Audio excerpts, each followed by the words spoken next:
الذين اصطفى أما بعد أعوذ بالله من الشيطان الرجيم بسم الله الرحمن الرحيم إن الله وملائكته يصلون على النبي يا أيها الذين آمنوا صلوا عليه وسلموا تسليما سبحان ربك رب العزة عما يصفون وسلام على المرسلين والحمد لله رب العالمين.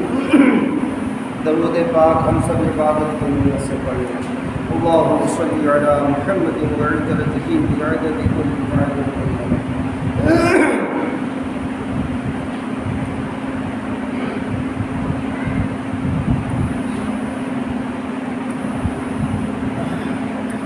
ادھر ڈھونڈتی ہے ادھر ڈھونڈتی ہے مدینہ کو میری نظر ڈھونڈتی ہے. ادھر ڈھونڈتی ہے ادھر ڈھونڈتی ہے مدینہ کو میری نظر ڈھونڈتی ہے. جہاں ڈھونڈتی ہے جدھر ڈھونڈتی ہے محمد سب کو صلی اللہ علیہ وسلم.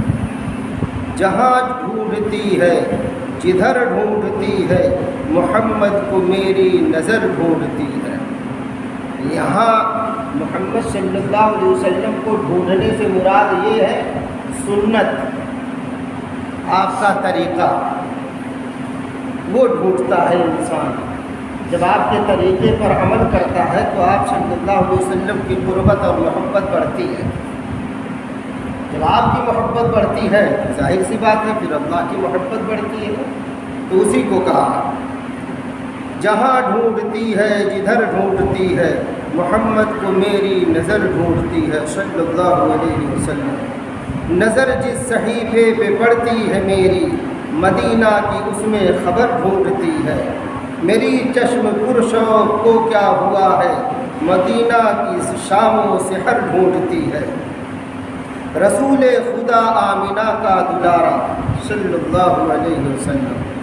رسول خدا آمینہ کا دلارا سر حشر وہ آسیوں کا سہارا. میدان محشر میں تو نفسی نفسی کا عالم ہوگا نا. پیر پیغمبر جتنے ہوں گے سب بڑے بڑے اولیاء اللہ قطب ابدال سب نفسی نفسی پکار رہے ہوں گے. آگے وہی فرمائے ہیں ابھی سنیے. خدا نے قرآن ان پہ اپنا اتارا رسول اور نبی کہہ کے جن کو پکارا. انہی کو تو میری نظر ڈھونڈتی ہے. سر حشر آئیں گے سارے پیغمبر. میدان محشر میں سارے پیغمبر آئیں گے سارے نبی رسول آئیں گے. اسی کو اب اسی کا نقشہ کھینچ رہے ہیں. سر حشر آئیں گے سارے پیغمبر وہاں نفسی نفسی رہے گا زباں پر. بشر اپنا تھامے ہوئے قلب مضطر. ہر آدمی اپنا پریشان دل سنبھال رہا ہوگا کہ ہائے ہائے اب کیا ہوگا نہ جانے کیا بنے گی. اسی کو کہہ رہے ہیں وہاں نفسی نفسی رہے گا زباں پر. بشر اپنا تھامے ہوئے قلب مضطر. کہیں گے محمد کا دامن پکڑ کر تمہیں کو تو میری نظر ڈھونڈتی ہے صلی اللہ علیہ وسلم. جو آیت کریمہ میں نے تلاوت کی ہے وہ سورۃ الاحزاب کی آیت ہے اور اس کے اندر اللہ رب العزت نے ہمارے نبی صلی اللہ علیہ وسلم کی شان بیان کی اور عجیب و غریب شان ہے. اور جو شان مصطفیٰ کو نہ پہچانے گا جو شان رسول کو نہ پہچانے گا جو مقام رسول کو نہ پہچانے گا وہ کبھی اللہ کو نہیں پہچان سکتا. یہ نقطہ اور یہ تھرمامیٹر اپنے اپنے دل و دماغ میں ہم لوگ اچھی طرح جما لیں. وہی اللہ والا ہوگا جو نبی والا ہوگا. جو نبی والا ہوگا وہی اللہ والا ہوگا. اس لیے نبی کا تعارف دل و جان سے چاہتا ہوں کرنا اور کرانا. ابھی کل استاد محترم سے ملنے گیا بریلی حضرت مفتی عبداللہ صاحب دامت برکاتہ سے. حضرت سے یہی کہا حضرت میری دلی خواہش ہے بلکہ میں یہ چاہ رہا ہوں اس وقت ہمارے علماء اپنے نبی کی زندگی کا تعارف کر رہے ہیں. کتنے بچوں کو پتہ ہی نہیں مکہ میں کتنے سال رہے، مدینہ میں کتنے سال رہے، آپ کے دادا کا نام کیا، دادی کا نام کیا، نانی کا نام کیا، مکہ میں رہے اتنے سال تو یہاں سے نکلے کیوں، وجہ کیا ہوئی. یہ جب تک اتار چڑھاؤ ہم اپنے بچوں کو بتائیں گے نہیں، حالات سے انہیں آشنا نہیں کریں گے، وہ نبی کا درد کیا جانیں گے. اور جب نبی اور صحابہ کا درد نہیں وہ سمجھ سکیں گے تو امت کا درد ان کے دل میں کیسے محسوس ہوگا. اس لیے بات دوسری طرف جا رہی. سنیں، اللہ رب العزت اس آیت کریمہ میں ہمارے آپ کے نبی صلی اللہ علیہ وسلم کی شان بیان کر رہے ہیں. ان اللہ و ملائکتہ یصلون علی النبی، بے شک اللہ رحمت بھیجتا ہے اپنے نبی پر اور اس کے فرشتے.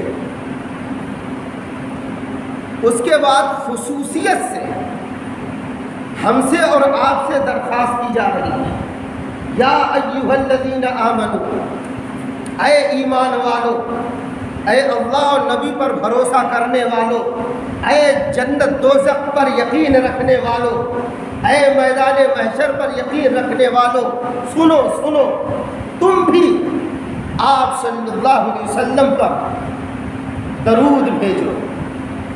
اب اس کا مطلب اور معنی اچھی طرح سمجھ لیا جائے اور اس کا خلاصہ سمجھ لیا جائے، پھر آگے بات سمجھاتا ہوں تاکہ اچھی طرح ہم سب کے دل و دماغ میں اپنے نبی کی شان بیٹھ جائے، ان کا مقام بیٹھ جائے، ان کا مرتبہ بیٹھ جائے، ان کی عظمت بیٹھ جائے.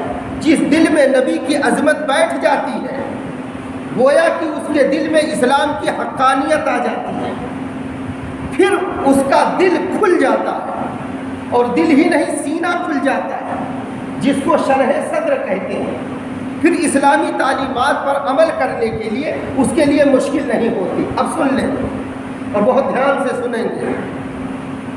خلاصہ تفسیر بیان کر رہا ہوں معنی قرآن سے. بے شک اللہ تعالیٰ اور اس کے فرشتے رحمت بھیجتے ہیں ان پیغمبر صلی اللہ علیہ وسلم پر. اے ایمان والو، تم بھی آپ صلی اللہ علیہ وسلم پر رحمت بھیجا کرو اور خوب سلام بھیجا کرو تاکہ آپ کا حق عظمت جو تمہارے ذمہ ہے ادا ہو جائے. ادا تو کبھی نہیں ہو سکتا لیکن کوشش کرنے والوں میں ہم لوگ ہو جائیں، کوشش کرنے والوں. اب آگے سنیں.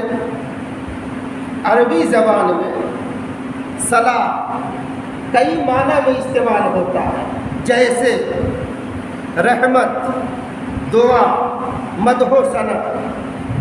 جب یہ صلاۃ کا لفظ اللہ کی طرف نسبت کیا جاتا ہے تو اس سے خاص اللہ کی رحمت مراد لی جاتی ہے. یہ میں اپنی طرف سے نہیں، چونکہ تفسیر بالرائے کرنا یہ جائز نہیں ہے. یعنی کوئی بندہ تفسیر میں اپنی رائے پیش کرے یہ جائز نہیں، حرام ہے. اس لیے میں کتاب سے نوٹ کر کے لایا ہوں کہ نعوذ باللہ کہیں اپنی رائے نہ بیان ہو جائے. مجھے بھی ڈر ہے، مجھے بھی اللہ کے حضور چلنا ہے، اس لیے میں بیان کر رہا ہوں آپ کو لفظ بہ لفظ. آپ سنیں. جب صلاۃ کا لفظ اللہ کی طرف نسبت کیا جائے گا تو اللہ کی خاص رحمت مراد لی جاتی ہے، اور جب یہی صلاۃ کا لفظ فرشتوں کی طرف نسبت کی جاتی ہے تو اس سے دعا مراد لی جاتی ہے. یعنی فرشتے آپ کے لیے دعا کرتے ہیں. ٹھیک ہے. اب سنیے جو ہمارے آپ کے مقصد کی بات ہے. یہی لفظ صلاۃ جب مومنین کی طرف نسبت کی جاتی ہے تو کہتے ہیں صلاۃ کا مطلب ان کا اب یہ ہے، مفہوم یہ ہے کہ دعا اور مدح و ثنا کا مجموعہ ہے. اکثر مفسرین نے یہی معنی لکھے ہیں. بات مکمل ہو گئی. کیا صلاۃ سے مراد آپ صلی اللہ علیہ وسلم پر جو ہم اور آپ یہ درود جو پڑھتے ہیں یہ درود دعا ہے، درخواست ہے. کیا درخواست ہے؟ اللہم صلی علی محمد وعلی آل محمد. اے اللہ تو بھیج رحمت آپ صلی اللہ علیہ وسلم پر اور ان کی آل پر اور حضرت ابراہیم علیہ السلام پر آگے جیسا ہے، یہاں معنی سمجھانے کی غرض سے بیان کر رہا ہوں، جبکہ اللہ پاک کہہ رہے ہیں ایک اشکال پیدا ہوگا۔ یہاں تو یہ کہا گیا ہے تمام مومنین صلات بھیجیں، رحمت بھیجیں، کس پر؟ آپ صلی اللہ علیہ وسلم پر، ان کی آل پر، لیکن درود کا جملہ بتا رہا ہے کہ یہ تو دعا ہے، گویا کہ ہم یہ کہہ رہے ہیں اور حقیقت میں کہتے ہیں کہ اے اللہ تو بھیج رحمت، کس پر؟ آپ صلی اللہ علیہ وسلم پر، ان کی آل پر۔ کیوں؟ اس لیے کہ جب میں خود رحمت کا محتاج ہوں تو جو محتاج ہو وہ بھلا کسی کی کیا مدد کر سکتا ہے؟ تو میں تو محتاج ہوں میرے مولا تیری رحمت کا، میں کیسے ان پر رحمت؟ اس لیے تجھ سے درخواست کرتا ہوں کہ تو رحمت بھیج۔ بات سمجھ میں آ گئی؟ اب چلے مدح و ثنا پر۔ یہ جو آپ صلی اللہ علیہ وسلم کی مدح و ثنا کی جاتی ہے، تعریف کی جاتی ہے، آپ کی خصوصیت بیان کی جاتی ہے، یہ اللہ کا حکم ثابت ہو گیا کہ اللہ کا حکم ہے۔ کیوں ہے؟ اس لیے کہ آپ صلی اللہ علیہ وسلم کا ہمارے آپ کے اوپر، پوری امت پر، پوری انسانیت پر سب سے بڑا کرم اور رحم ہے، ان کا یہ احسان ہے کہ انہوں نے ہم سب کو ہدایت والا راستہ بتایا، جنت تک پہنچنے کا راستہ بتایا، پھر آپ رابطہ ہے، ذریعہ ہے، وسیلہ ہے اللہ سے ملانے کے لیے، اللہ سے دوستی لگانے کے لیے۔ اگر اسی وسیلہ اور ذریعہ کو اب کوئی نہ مانے، اسی رابطے سے کٹ جائے، تو بھلا بتائیے اللہ سے کیسے واصل ہوگا، اللہ سے اس کی دوستی کیسے لگے گی؟ اسی لیے قرآن کہہ رہا ہے، اللہ کہہ رہے ہیں تم میرے نبی کی مدح و ثنا کرو۔ کیوں؟ کیونکہ جب آدمی کسی کی مدح و ثنا کرتا ہے، کسی کی تعریف کرتا ہے، کسی کی عظمت بیان کرتا ہے، تو اس بیان کی وجہ سے جس کی یہ عظمت کرتا، تعریف کرتا ہے، اس بندے کی، اس کے دل کے اندر عظمت آ جاتی، محبت آ جاتی ہے، جس سے اس کا طریقہ اپنانا آسان ہو جاتا ہے۔ اس لیے اللہ پاک نے کہا میرے نبی کی مدح و ثنا کرو، یہ تمہارے لیے صلات ہے، یعنی رحمت ہے۔ جب تم کرو گے مدح و ثنا میرے نبی کی، میرے نبی کی تعریف، تو میں تم پر اپنی رحمت اتاروں گا، نازل کروں گا، اور بندہ محسوس بھی کرتا ہے۔ ہاں کچھ پاپی دل ایسے ہوتے ہیں جو جلدی محسوس نہیں کرتے، لیکن وہ بھی تھوڑی دیر کے بعد کر لیتے ہیں۔ کیوں کر لیتے ہیں؟ ان پر بھی آپ صلی اللہ علیہ وسلم کا احسان ہے نا، یہ احسان فراموش مسلمان نہیں ہوا کرتا۔ ہاں اگر یہ احسان فراموش ہے، اگر اس کے ساتھ کوئی نیکی کا سلوک کیا ہے اور اگر یہ بھول گیا، تو یاد رکھیں اس کے ایمان میں کھوٹ ہے، اس میں منافقت ہے، یہ پورا مسلمان نہیں ہے، تبھی تو احسان فراموش ہو گیا۔ احسان فراموش منافق ہوتا ہے، وہ چالیں چلتا ہے، آپ کی کھائے گا، آپ کے پاس بیٹھے گا، آپ کے ساتھ رہے گا، لیکن یہیں سے ہٹنے کے بعد وہ غیبت خوری کرے گا، چغل خوری کرے گا، عیاری مکاری کرے گا، اور یہاں آئے گا آپ سے دانت نکال کے دوسرے قسم کی بات، وہاں دوسرے قسم کی بات۔ اسی کا نام منافقت ہے، منافقت۔ اور منافق ہر دور میں رہتے اور رہیں گے۔ اللہ پاک ہم سب کو دو رنگی والی زندگی سے بچائے۔ آپ صلی اللہ علیہ وسلم کی صحیح معنوں میں جب محبت آ جاتی ہے، عظمت آ جاتی ہے، تو منافقت نکل جاتی ہے، دو رنگی بندہ چھوڑ دیتا ہے، ایک رنگ میں آ جاتا ہے، ایک رنگ۔ وہ رنگ کیا ہوتا ہے؟ صبغت اللہ، اللہ کا ایک رنگ ہے۔ پہلا پارہ آخری صفحہ اللہ پاک کہہ رہے ہیں صبغت اللہ، اللہ کا ایک رنگ ہے۔ ومن احسن من اللہ صبغہ، اور اللہ کا رنگ بڑا خوبصورت ہے، اللہ کا رنگ بڑا خوبصورت ہے۔ یہ رنگ جس پر چڑھ جاتا ہے، یعنی اللہ کے ڈر کا، اللہ کے تقوی کا، اللہ کے یقین کا، ایمان کا جس بندے میں آ جاتا ہے، وہ بندہ نکھر جاتا ہے، اللہ نبی کا محبوب بن جاتا ہے۔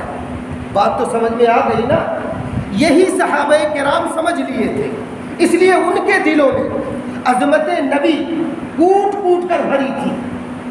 ہر لمحہ، ہر آن، ہر گھڑی ان کے دل و دماغ میں آپ صلی اللہ علیہ وسلم کی محبت کی لہر چلتی تھی۔ وہ تب مست رہتے تھے. تھوڑی دیر اگر آپ صلی اللہ علیہ وسلم کا چہرہ نہیں دیکھتے تھے وہ بے چین ہو جاتے تھے, اور اگر ان کے ساتھ ذرا بھی کوئی معاملہ پیش آتا تھا تو فوراً بے چین ہو کر آپ صلی اللہ علیہ وسلم کی خدمت اقدس میں آتے, دربار نبی میں آتے, اپنا مسئلہ رکھتے تھے, چونکہ وہ جانتے تھے یہ وہ نبی ہیں جو ہر مشکل کا حل بتا دیتے ہیں, اور چٹکیوں میں بندہ مصیبت سے بچ جاتا ہے. اور اگر وہ مصیبت کا حل نہیں سمجھ میں آتا تو یہ فوراً رب سے مناجات کرتے ہیں, اللہ سے فریاد کرتے ہیں, پھر وہاں سے مدد اتارتے ہیں. یہ صحابہ جانتے تھے. آپ کو ایک حقیقت کا واقعہ مشکاۃ شریف کا سناتا ہوں, سنیے. لیکن کیا بتاؤں کہ چند ہفتوں سے کچھ بیانات عظمت نبی پر, نبی کی محبت میں ہونے لگے تو یہاں بھی کچھ چوہے پیدا ہو گئے جو جال کو کترنے لگے. اور یہ وہ جال نہیں ہے جس میں لوگ پھنساتے ہیں, نہیں. ہم کیوں جال بچھائیں؟ ہمارے اندر جب حال ہوگا اللہ اور نبی کی محبت کا تو کیسا بھی بندہ ہوگا ہم بات ان کے لیے کرتے ہیں, اور جب ان کے لیے کریں گے تو اثر وہی ڈالتے ہیں. دل کو نرم کرنے والی ذات انہیں کی ہے. اب یہاں کترنا شروع کیے. یہ ویڈیو کیسے بن رہی ہے؟ ارے واہ بھائی, اللہ کے گھر میں حرام کام ہوگا. کم سے کم سوچو, جو بندہ اللہ کی توحید اور اللہ کے نبی کی رسالت اور اللہ کے نبی کی, اللہ کی عظمت, ان کی شان, ان کی طاقت اس طرح بیان کرتا ہو اور اتنا بڑا حرام اور امتیوں کے بیچ میں کھلا بغیر فتوے کے کرے گا. اسی لیے قرآن کہتا وَلَا تَقْفُ مَا لَيْسَ لَكَ بِهِ عِلْمٌ, جس بات کا تمہیں علم نہ ہو, جس کی تحقیق نہ ہو, خاموش رہو. کیوں زبان کھولتے ہو؟ کیوں؟ ان السمع والبصر والفؤاد کل کان اولئک عنہ مسئولا. کل قیامت کے دن آنکھ, کان, زبان سب سے اللہ پاک پوچھ گچھ کریں گے کہ تم کیسے بول دیے تھے, دلیل تمہارے پاس کیا تھا. لیکن نہیں, حاسد تو پیدا ہوں گے, حاسد پیدا ہوں گے, اور یہ شیطان پیدا کرتا ہے. پیر ذوالفقار صاحب, بتائیے, پیر ذوالفقار صاحب جن کا دنیا میں ڈنکا بج رہا ہے, ان سے ایک آدمی کہہ رہا ہے آ کے, ان کے خطبات ہیں 42-44 جلدوں میں چھپے ہوئے, 14ویں جلد میں یہ قصہ لکھا ہوا ہے, کہ ان سے آ کے براہ راست کہہ رہا ہے اتنے بڑے عالم ہو کر آپ حنفی کیسے ہو گئے, امام ابو حنیفہ کو کیسے ماننے والے آپ ہو گئے. کہا کیوں؟ کہا ان کو تو 70 حدیث یادیں تھیں. بتائیے, امام صاحب کو کہہ رہا ہے تو افتخار کی کیا حیثیت ہے؟ اگر مجھ کو کوئی یہ کہہ دے یہ عالم نہیں ہے, یہ قاری نہیں, یہ فلاں نہیں, دھماک نہیں, مفتی نہیں, مولانا نہیں, تو اس میں حیرت کی کوئی بات نہیں ہے. اتنے بڑے امام کو کہہ رہا, کیا 70 احادیثیں صرف ان کو یاد تھیں. اب آپ بتائیے, آپ جیسا عالم ہو کر حنفی مسلک کا. تو حضرت نے کہا ارے ابھی تک تو میں مضبوط حنفی تھا, اب اضبط حنفی ہو گیا, یعنی مضبوط سے مضبوط ہو گیا. تو حیران ہو گیا. کہا کیوں؟ کہا اس لیے کہ جو امام 70 احادیث سے اپنے شاگردوں کو 6 لاکھ مسائل دینیہ لکھا دیا ہو, 70 احادیث کی روشنی سے 6 لاکھ مسائل دینیہ لکھا دیا ہو, اب بتائیے اس کے علم میں شبہ رہ جاتا ہے؟ وہ تو بالکل کھسیانہ سا رہ گیا, پھر ادھر ادھر کی بات کرنے لگا. ایسے لوگ ہوتے ہیں. حاسد کو ایک دم نہیں راحت جہان میں, اسی لیے پہلے پڑھا دیا جاتا ہے. اللہ پاک ہم سب کو حاسدین سے بچائے. ومن شر حاسد اذا حسد. میرا یوٹیوب پہ ایک بیان ہے, سن لیجئے گا. حسد نیکیوں کو کھا جاتا ہے, اور کیسے کھا جاتا ہے سن لیجئے گا. یہاں تفصیل کا موقع نہیں, بات دوسری طرف جا رہی ہے, سنیے. ان کو جو ہے صحابہ کرام کو پتہ تھا کہ یہ کتنے بڑے عظمت کے مالک ہیں, کتنی شان والے ہیں, کتنا بڑا مقام ان کا اللہ کے نزدیک ہے. اس لیے وہ ہر مسئلہ یہاں لاتے تھے. ایسا ہی مسئلہ حضرت ابو ہریرہ رضی اللہ عنہ کے ماں کا تھا. وہ بہت شدید کفر میں مبتلا تھے، کفر میں وہ بڑی شدت اختیار کی تھی. جب کوئی بات امام ابو ہریرہ رضی اللہ عنہ، حضرت ابو ہریرہ رضی اللہ عنہ کرتے تھے تو ان کی ماں جلال میں آ جاتی تھی، غصے سے بھر جاتی تھی. اور آدمی جانتے ہیں آپ جب غصے میں بھر جاتا ہے تو اپنی عقل کھو بیٹھتا ہے، وہ سمجھ کی بات پھر نہیں کر پاتا. اللہ پاک ہم سب کو بچائے بے جا غصہ کرنے سے. تو ایک دن ایسا ہوا کہ یہ حضرت ابو ہریرہ رضی اللہ عنہ کچھ تعریفی کلمات آپ صلی اللہ علیہ وسلم کے کہے اور دین کی بات، توحید کی بات کیے. اس پر ان کی ماں اتنا بفری، اتنا ناراض ہوئی کہ آپ صلی اللہ علیہ وسلم کی شان میں گستاخی کر بیٹھی اور کچھ کلمات انہوں نے اپنی زبان سے کہہ دیا، جس کی وجہ سے حضرت ابو ہریرہ رضی اللہ عنہ کے دل پر شدید ضرب کاری لگی. دل گویا کہ گھائل ہو گیا. آپ بفر بفر کے پھوٹ پھوٹ کے رونے لگے اور روتے ہوئے آپ واپس آئے. کہاں؟ دربار نبی. آپ کا رونا، آپ کا تکلیف دہ چہرہ دیکھ کر مدنی کریم صلی اللہ علیہ وسلم سمجھ گئے یہ ابو ہریرہ کا کوئی معاملہ ہے. پوچھا کیا بات ہے؟ تو انہوں نے پوری داستان بیان کر دی. تو کہا کہ صبر کرو.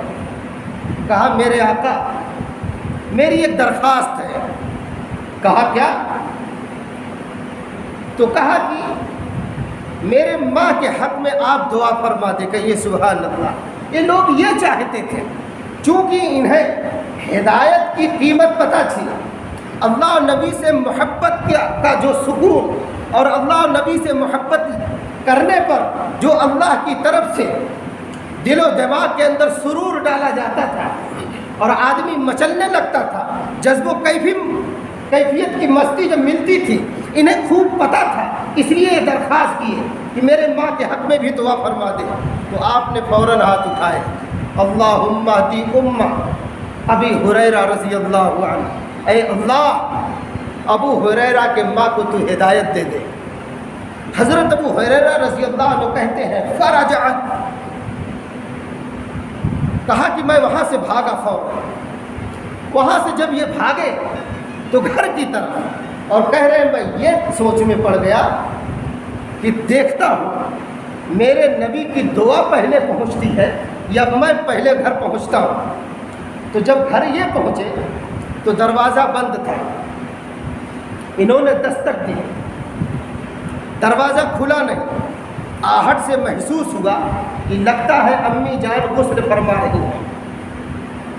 اب ان کا دعا پر چونکہ یقین تھا آپ صلی اللہ علیہ وسلم کی، انہیں یقین ہونے لگتا ہے میری ماں غسل فرما رہی ہیں. اور واقعتاً ان کی ماں غسل فرما رہی تھی. جلدی جلدی کپڑے پہنی. مظاہر حق میں لکھا ہوا ہے، جو مشکاہ شریف کی شرح ہے اس میں لکھا ہے کہ جلدی میں دوپٹہ بھی بھول گئی. اور ففتحت الباب ثم قالت یا ابا ہریرہ، سب کہو ساتھ میں پڑھو، اشہد ان لا الہ الا اللہ واشہد ان محمدا عبدہ ورسولہ. دروازہ کھولا امی جان نے اور کہا ابو ہریرہ میں کلمہ شہادت پڑھ کے ایمان لاتی ہوں. سبحان اللہ. حضرت ابو ہریرہ رضی اللہ عنہ کیا کہتے ہیں سنیے. پہلے سے تو رو ہی رہے تھے، فوراً کہہ رہے فرجعت الی رسول اللہ صلی اللہ علیہ وسلم وانا ابکی من الفرح. اب میں جو یہ رو رہا تھا، اب میں جو یہ آہو بکا کر رہا تھا، یہ میرا رونا یہ خوشی میں تھا، یہ میرے آنسو خوشی کے آنسو تھے. میں خوشی میں رو رہا تھا اور آپ صلی اللہ علیہ وسلم کے دربار کی طرف آ رہا تھا. آپ دربار نبی میں آئے. کہا کیا ہوا ابو ہریرہ؟ کہا پیارے آقا میری ماں ہدایت یافتہ ہو گئی. آپ صلی اللہ علیہ وسلم نے اللہ کا شکر ادا کیا. یہ آپ کا معجزہ تھا.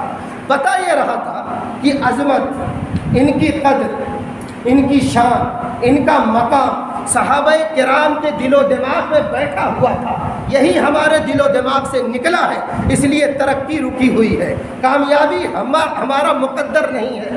اگر ہم اور آپ اپنا مقدر کامیابی کے لیے چاہتے ہیں کہ کامیابی ہمارا مقدر بنے، ہمیں دنیا عزت کی نگاہوں سے دیکھے، بیٹے بیٹیاں آل اولاد ہمیں عزت و توقیر دیں، تو ہمیں اور آپ کو چاہیے اسوہ رسول صلی اللہ علیہ وسلم کو اپنائے۔ اور بار بار کہتا ہوں، یہ عظمت، یہ قدر، یہ محبت نبی صلی اللہ علیہ وسلم درود پڑھنے سے آتی ہے، ان کی سنت پر چلنے سے آتی ہے، اس لیے درود کی کثرت کریں پہلی فرصت میں۔ اس کا مطلب یہ نہیں ہے کہ نماز نہیں پڑھنا، نعوذ باللہ۔ ہاں، ایک آدمی کہہ رہا آپ نماز، ارے نماز والا بھی بیان ہے، اب تو ماشاءاللہ بہت آسان ہو گیا، اب تو حوالہ دینا بھی آسان ہے، یوٹیوب پہ بیان موجود ہے ماشاءاللہ۔ اب آپ کہیں گے واہ ہر دم یوٹیوب وہ ایک بات کرتے ہیں، نہیں، آپ جو بات کریں وہ سب حق ہے، اور ہم جب منبر رسول سے جو کریں، جب تیر کی طرح آپ پہ لگتا ہے، بجائے توبہ کرنے کے آپ ہم پر غصہ کیوں نکالتے ہیں؟ آپ شیطان پر غصہ نکالیں اور یہ عہد کریں، اے اللہ اب تک ہم اپنے نبی کی محبت سے نہ آشنا تھے، آج سے آشنا ہو گئے، اب ہم اپنے نبی پر بغیر درود پڑھے نہیں رہیں گے۔ کہو انشاءاللہ۔ عظمت نبی اسی لیے بیان کی جاتی ہے۔ اور یاد رکھیں، حضرت عمر رضی اللہ عنہ کا یہ قول بیان کر کے بات ختم کرتا ہوں۔ حضرت عمر رضی اللہ عنہ کہتے ہیں، اے ابو عبیدہ، یہ جو تم بڑی بڑی فتوحات دیکھتے ہو، اور یہ جو تم ہر میدان میں اللہ کی کھلی مدد اپنے ساتھ دیکھتے ہو یا اسلامی لشکر کے ساتھ دیکھتے ہو، اس کی وجہ مت بھولنا۔ کہا امیر المومنین آپ کھل کر بتائیں۔ کہا اس کی صرف اور صرف وجہ یہ ہے، یہ جو ہمیں کامیابی مل رہی ہے یہ مدنی کریم صلی اللہ علیہ وسلم کے طفیل سے مل رہی ہے۔ سبحان اللہ، انہیں تو مدنی کریم صلی اللہ علیہ وسلم کی طفیل سے کامیابیاں ملتی تھیں، اور ہم انہیں کو چھوڑ کر کامیابی چاہتے ہیں۔ ذلیل ہو جائیں گے، کتوں جیسی زندگی ہو جائے گی، سور اور خنزیر سے بھی بدتر ہمیں تمہیں لوگ سمجھنے لگیں گے، گاجر اور مولی کی طرح جیسے تاتاری فتنہ اٹھا تھا، لوگ کاٹ رہے تھے اور پچھتا نہیں رہے تھے، وہ دن دور نہیں ہے۔ اس لیے مسلمانوں اپنے نبی کی اسوہ کو، ان کے طریقہ کو اپنایا جائے، انشاءاللہ عزتیں ہمارے تمہارے قدم چومیں گے۔ وما علینا الا البلاغ۔ سنت پڑھنے